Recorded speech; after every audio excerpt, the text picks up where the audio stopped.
Al-Albani ini nama orang ya, julukan. Namanya Nasiruddin Al-Albani, seorang ulama hadis. Al-Albani karena beliau dari negara Albania, dia.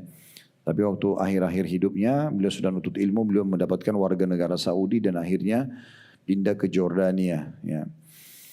Dan beliau terkenal ulama hadis di masa kita sekarang, rahimahullah. Beliau menyebutkan dalam kitab Sifatus Salah. Ada buku beliau, judulnya Sifatus Salatun Nabi Sallallahu Alaihi Wasallam. Maksudnya ya sifat-sifat solatnya Nabi atau panduan lengkap tentang solatnya Nabi. Ini sudah banyak diterjemahkan dalam bahasa Indonesia. Tanda kutip beliau mengatakan hadis tersebut diriwayatkan oleh Ibnu Khuzaimah dengan sanad jayyid. Jayyid maksudnya bisa diterima, ya, bisa diterima dan diamalkan. Hadis ke-8 ini hadis yang terakhir yang diangkat oleh penulis berhubungan dengan masalah sunnahnya sutra. Ya, sebenarnya satu hadisnya sudah cukup ya, apalagi kalau ada 8 riwayat. Berarti makin tidak ada alasan kita meninggalkan sunnah ini ya.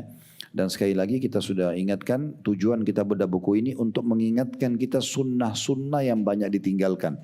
Kita pernah bahas sunnah tentang siwak ya, sunnah tentang wudhu, sekarang kita masuk sunnah tentang sholat. Ini semua agar jangan kita terhilangkan atau terharamkan dari pahala yang bisa kita dapatkan sebenarnya hanya dengan mengamalkannya.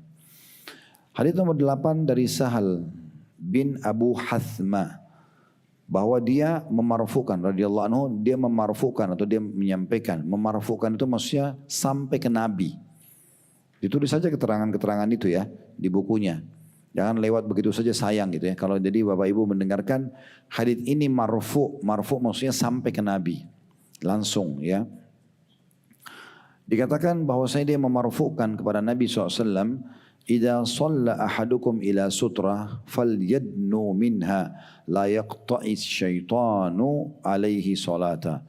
Jika salah dan kalian mengerjakan solat ke arah sutra, maka hendaklah dia mendekati sutrahnya agar syaitan tidak memutus solatnya.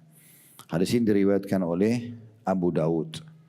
Dari hadis ini kita ambil pelajaran bahwasanya pentingnya seseorang solat memiliki sutra. Ini pelajaran pertama. Pelajaran yang kedua, tidak boleh kita berjarak jauh dari sutra. Contoh misalnya tripod kamera ini saya jadikan sutra saya solat di sini. Untuk menahan orang lewat susah karena terlalu jauh, gitu kan. Tidak juga terlalu mepet tadi hadis sebelumnya sehingga kepalanya kebentur di sutra, gitu kan.